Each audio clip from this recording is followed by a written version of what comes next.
Hello, everyone, and welcome to another episode of my podcast, The Intuition Revolution in Business. And for those of you who are listening or watching on YouTube, welcome to my YouTube channel. Today we have a theme of a Q&A. There's a cycle of content on my podcast that rolls every 4 weeks. So the first week we have a training, second week we have a guest, third week we review a business book, and on the fourth week we have a Q&A. So the first thing I wanted to say to you is please head over to my page, The Intuition Revolution in Business, and ask me any questions you have about running an online business and integrating intuition into your online business, or anything about intuition generally, what it is, how it works, anything really. So today's question is, how do I trust the answers I receive? And this question was asked by Tracy Swanson, who's in my Facebook group. So thank you so much, Tracy. This is a very, very good question. She also added to the question, sometimes I receive an answer and I know it to be true, and then my mind takes over and I'm left confused. Now, this is very, very common. It still happens to me, even though I have been using my intuition in business now for, consistently for 5 to 6 years. And much more than that, unconsistently. In fact, probably my entire life. But before we dive into this really beautiful question, I want to make an announcement. So my announcement is that I have 2 VIP spots available at the moment. And I only ever have a limited number of VIPs in my books. Mostly because, if you don't know yet, I only work 1 day a week in my business. This has been a little bit relaxed recently. I can work a little bit on Tuesdays as well, on an ad hoc, I want to say on an ad hoc basis, I suppose. That's how you say it. I do work every morning before breakfast, before my kids wake up the rest of the week. But as you can see, running a podcast, running a business, and having VIPs, I need to manage my time to the best possible of my abilities. So if you are interested to working one-to-one with me, my VIP packages are usually 3 months, but my longest standing VIP, and she's still working with me, started with me in July 2020. So we're well past the 1 year mark, and our relationship continues to flourish, and it's just a beautiful thing. So if you're interested, the investment is £1,750 for 3 months.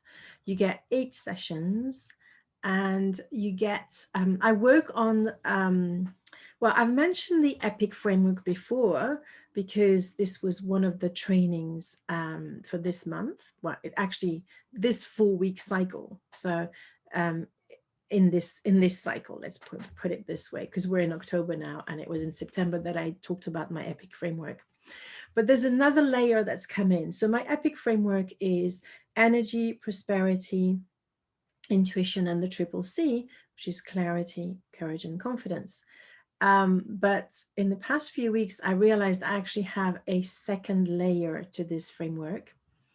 And this second layer has to do with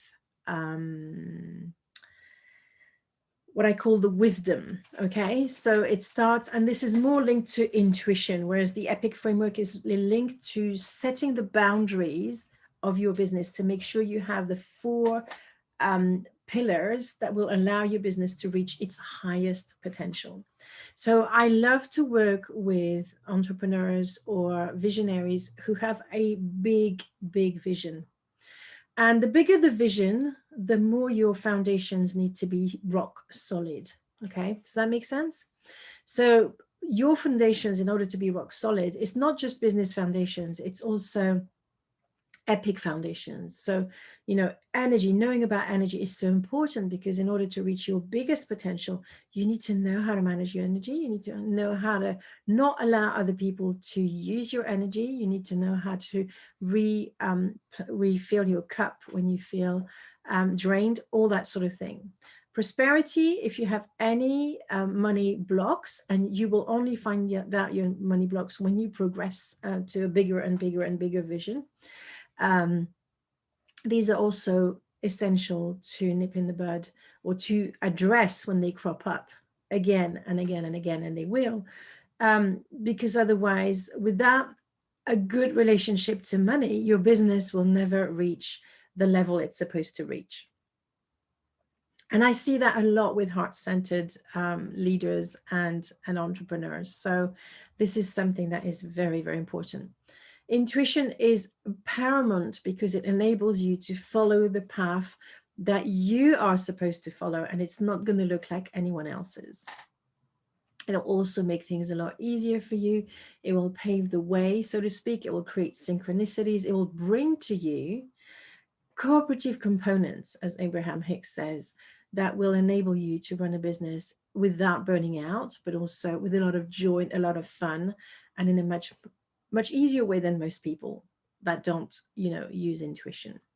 The clarity piece comes from working in the business Akashic records. The courage piece is really something that is important, because your intuition is going to show you things that is going to scare you. For example, if I take myself, I used to be super scared of the camera, to the point, or even seeing my face, to the point where I wouldn't have mirrors in the house. It was that bad. And so when I was shown um, what my business potential was, I had to overcome that fear. I had to overcome that block. And it took me a lot of courage to be on camera. You probably will not notice now, because I've been practicing this for 5 to 6 years. So I've overcome, but it's taking me to take the courage to take the first step to get on camera. And that's something that you're going to need, because your business, your big vision, is going to ask you to do things that you're not comfortable with, or that scares you. One of the things that was scaring me is that I thought that people would come and call me a fraud and start, telling me what and it did happen a couple of times, and it was very, very good, because I used that as an opportunity to dig into my issues rather than being defensive against the people who did what they did to me. And interestingly enough as well, my followers, my fan club, if you want to call it that way, stepped into my defense right away and actually shut that person out. I didn't even have to do the job, but of course I had to do the mindset work. And everybody will tell you that business success is 50% mindset work. Confidence is another one of these things that is super important. And how do you get confidence? By trying new things and having the courage. Confidence doesn't come first. You can't wait for confidence to be there in order for you to do the things that you're supposed to do. You have to have the guts. You have to have the courage to jump and take a risk, right? Nothing amazing happens without taking risks. So anyway, that was to show you the epic framework, which we're going to continue to talk about in our 4-week cycle. However, I wanted to bring the wisdom part of it. So my framework is actually now epic wisdom, which I think is brilliant. So the wisdom part is the intuition part. It starts with W, and W is a question you always need to ask yourself, which is, what if I already knew the answer? I'm going to let that land, because it's such a powerful question. What if you already knew the answer? What if the wiser part of you, this is where the wisdom, epic wisdom comes in, already knew what to do, and your mind was kind of clouding the issue, your ego, the part of you that is full of fears. I is for inner work. S is for signs, looking for signs to help you, guide you. D, gosh, I wrote it all down. Now I forgot. Let me go and check it out on my phone. It's kind of funny, isn't it? I mean, some people can remember things right away. For me, because these ideas come to me through my intuition, I don't actually find it that easy to remember. So it will take me a little while to remember the whole wisdom thing. Hang on a minute. I don't think my picnic checklist is going to help me today. What a silly sausage I am. I'm going to have to get back to you about that. The D. It just escaped me. I know I put it on my, let me see if I can find it on my notes here on my, because I wrote it down for sure. But I have no idea where I wrote it down. It kind of downloaded. I was doing something else. Oh, I think I know where I might have it. Sorry. Here we go. D is for decluttering. Oops, and I'm creaking my chair as well now. There's all sorts of sound effects on this podcast. Isn't that fun? So D is for decluttering. Decluttering is essential, whether it's decluttering your mind, decluttering your life, decluttering your home, your office, the activities that you do in your business. O is for open mind, and M is for mastery. So mastering the whole process of doing all these things. So that's my epic wisdom. I finally got to it. Thank you for your patience. And so now you know that I have VIP spots available. Please, if you want to discuss this with me, I have a 20-minute free call. I'm not a salesy person at all. All you need to do is book, go to my website, theintuitiverevolution.co.uk. And on there, if you scroll down, you'll have the 3 options to work with me. And for the VIP thing, you can just click for a discovery call to find out if we're a good match. Okay. I'll be very honest with you if I don't think we are. No offense taken. Okay. So now with the Q&A, how do I trust the answers I receive through my intuition? So there's 2 paths that you can take whenever you have to make a decision. One is with the intuition and one is with the intellect. And they're almost radical opposite. I'll show you how to do. So you've been trained to use your intellect to make decisions. And with the intellect, you want the proof first, the evidence first, and then you will trust. Okay? With intuition, it's the opposite. You have to trust first, and then the proof will come later. This is very hard to switch from one to the other. It takes guts. It takes faith. And I don't mean faith in a religious way. I mean faith in a beautiful, and I'm not saying religion is not beautiful. Don't get me wrong. But I'm just saying that it takes faith in the sense of believing in yourself, believing in a benevolent world, believing in your intuition, and believing that the universe has your back, which is not something that necessarily people who are religious believe in. So that's why I wanted to make that distinction with the word faith. And okay, it's a bit strange to talk about faith in business, but I believe that businesses are spiritual entities. A lot of them are here to create good in this world. And that's what I want to foster on this podcast and on this YouTube channel. So how do you believe in something before you get the proof? That takes a leap of faith. And it's the difference. And I made a little diagram that I'm going to show for my YouTube subscribers. Is you're here at the top of the cliff, you have wings, and you need to just jump off the cliff and fly. Whereas with intellect alone, you're just walking.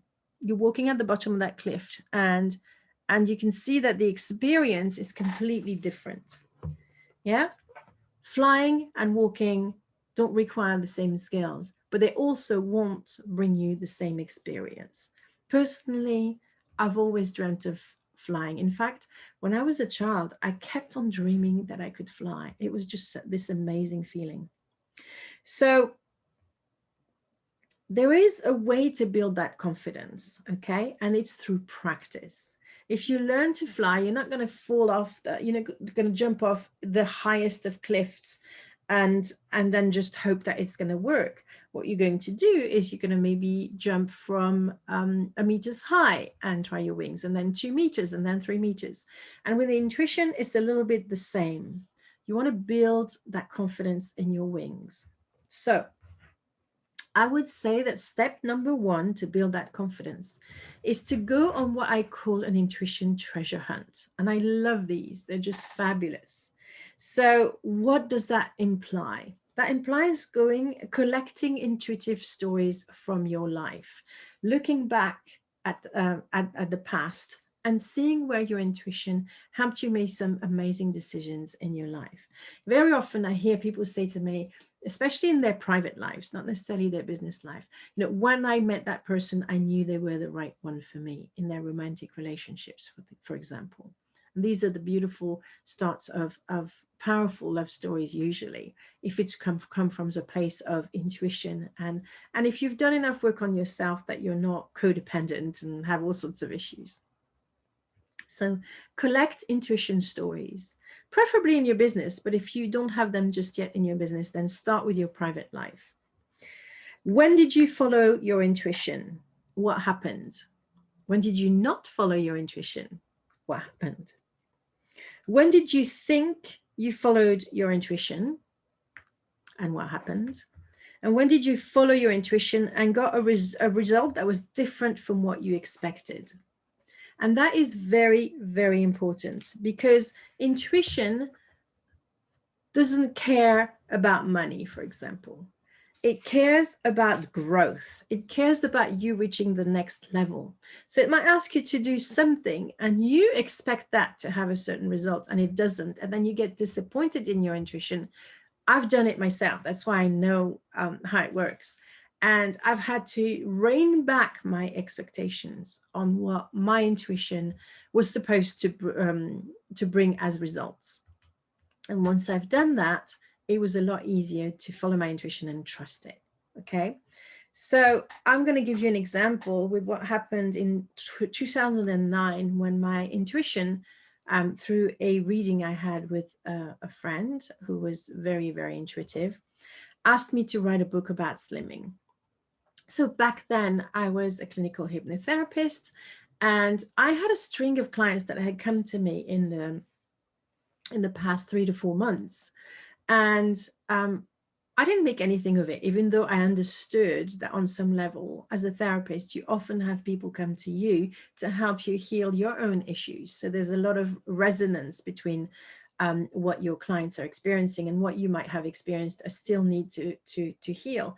And what's really interesting in this is, of course, the law of attraction in action, because you attract to you people who are on the same vibe. So if you still have some issues to work around, let's say slimming, and I did, and I still do, but I don't work in this field anymore, then you will attract people who need help and support with that.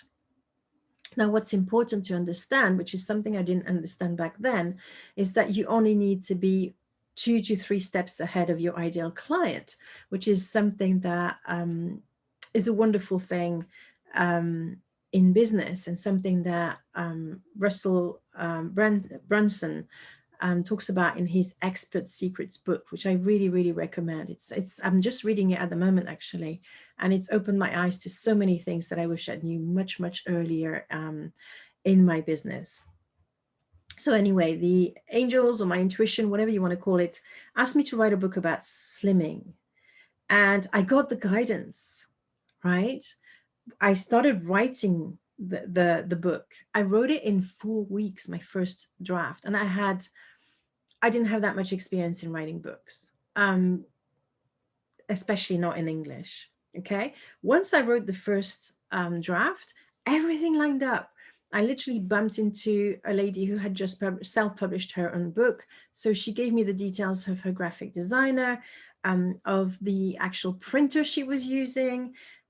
So it was amazing. I even signed up an agent for it, and I signed up, I didn't have to kind of pitch my book to 10 different kind of, or even 100 kind of agents. I literally saw a post on Facebook, decided to contact the agent that was mentioned on that post.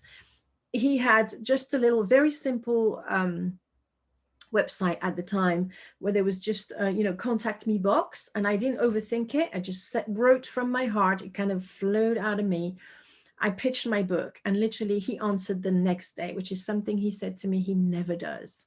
So there was clearly an energy thing that I was following, which is a sign when you're tuned in, tapped on to your intuition.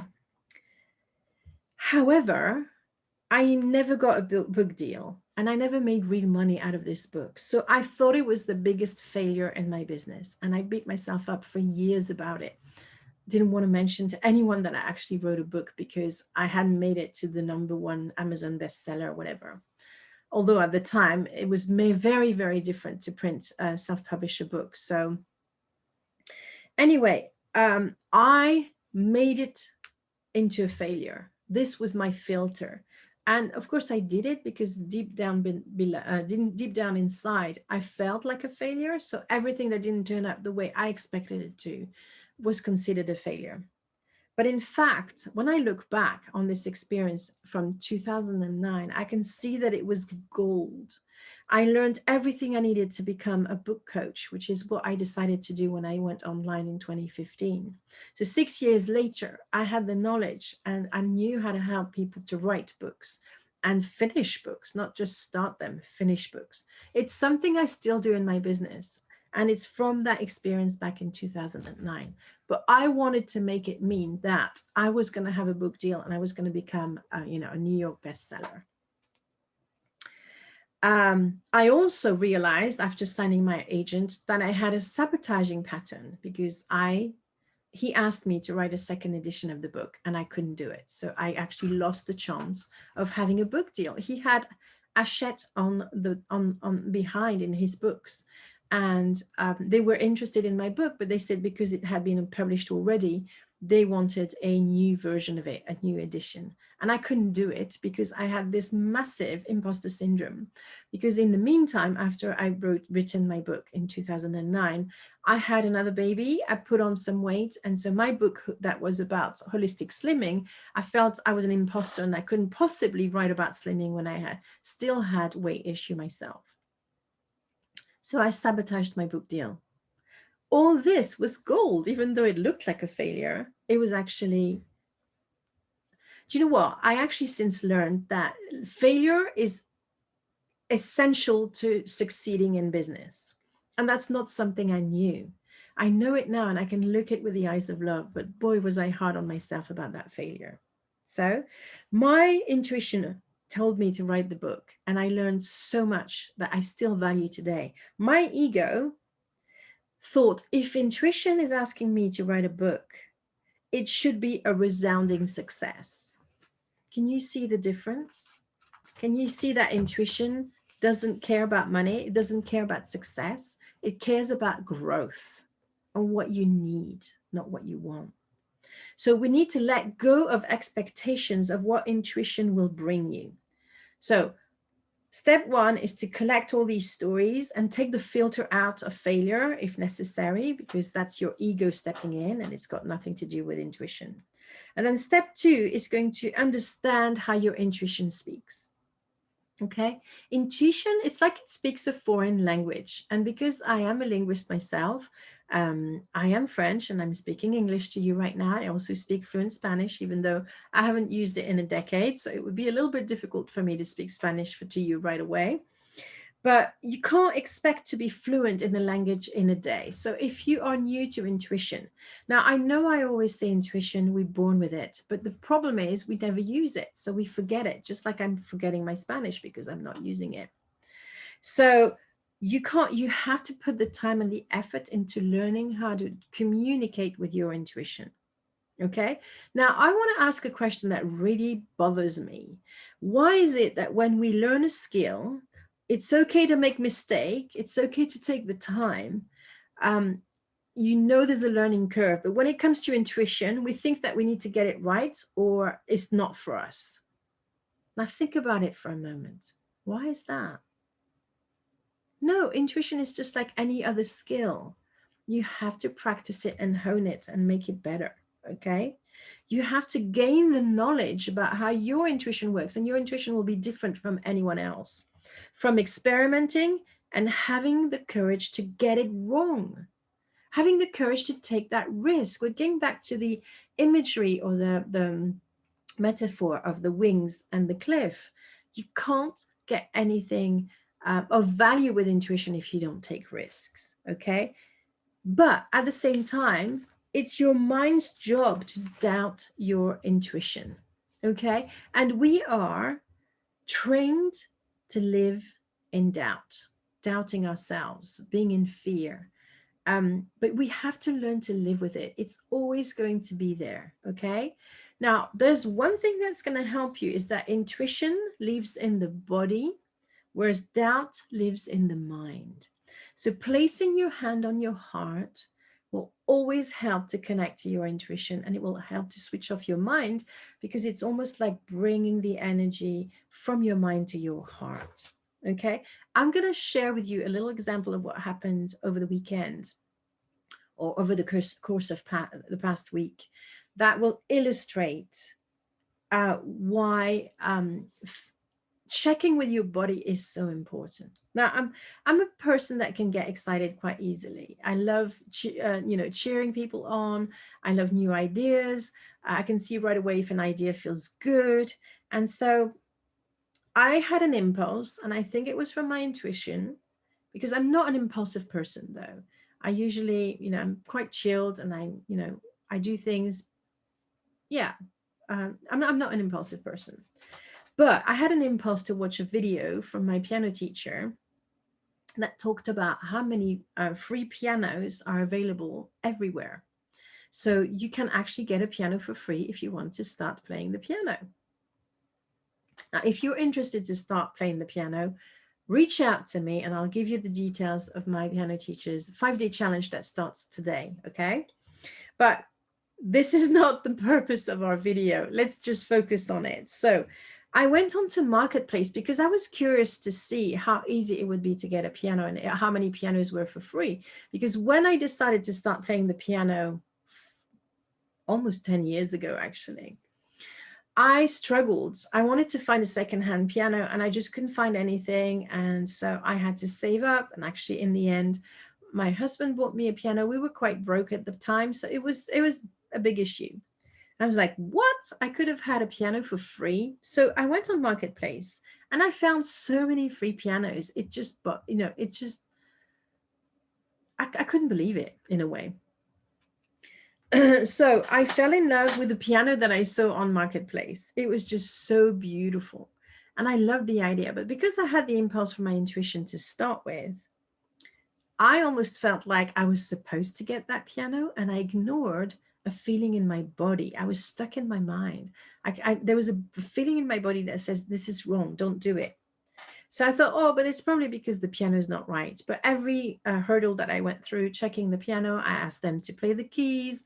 Everything seems to be fine. There was nothing like particularly wrong with it. So I got excited, and my birthday is coming. So I thought, oh, wow, this is going to be such an amazing birthday present. And I nearly ignored that feeling. But because there was quite an investment to get the piano moved professionally, I decided to sleep on it. And the next day I journaled and I realized what it was in my body that felt wrong about this piano. And so I decided not to get it. But you can see, because it was an impulse to my intuition and I followed the energy, and the energy was beautiful and it was great, I convinced myself it was my intuition that continued to play in this episode, whereas my mind had overtaken my intuition. It had ignored the feelings in my body, and it was now trying to convince myself what a great idea it was. So I want you to be aware that this is something that your mind can do, right? Just because it starts as an intuition doesn't mean it's going to continue as an intuition. And you need to pay attention and constantly tune in within your body. Okay. So I know now, looking back, that this was a test for my intuition to help me understand how intuition works even better. And I still learn things about intuition every day. It's such a complex area and it's such a fascinating subject. So I was right, but it was not the right time. So I know that when the time is right, everything will line up. Okay. So I gave you 2 steps. One of the steps was to go on a treasure hunt. The second step was to learn how your intuition speaks to you. Now, I am running actually a 5-day challenge at the end of the week that I want you to join because it's going to be so fun and so powerful. And these are the first two, actually, these are step 2 and 3 in the challenge to help you understand your intuition and to go on a treasure hunt. I'm not going to tell you the first task, so you have a bit of a surprise. But I really encourage you to sign up. The link will be in the show notes within the app, so that you can learn to trust your intuition to make important decisions in your business. And I will say it's for complete beginners all the way to people who are quite, who even use their intuition maybe in their business professionally for their own clients, because using intuition for yourself is a completely different ball game. Okay. You can be incredibly intuitive for other people, but it can be very hard for yourself because for yourself, you have that emotional attachment to things. You have more self-doubt that comes into it. So it will be helpful for people who are already using their intuition in their business for other people and who want to use it for themselves. So it's free. It's in my free group. But if you want to receive the emails and the special offer, you will need to sign up for the emails, right? I'm not going to spam your inbox. It's really to send you the tasks and then to offer you that very special offer at the end of it. So thank you so much for listening to this podcast episode. Thank you for those of you who have watched on YouTube, and I'll see you again next week for our training episode. Bye for now.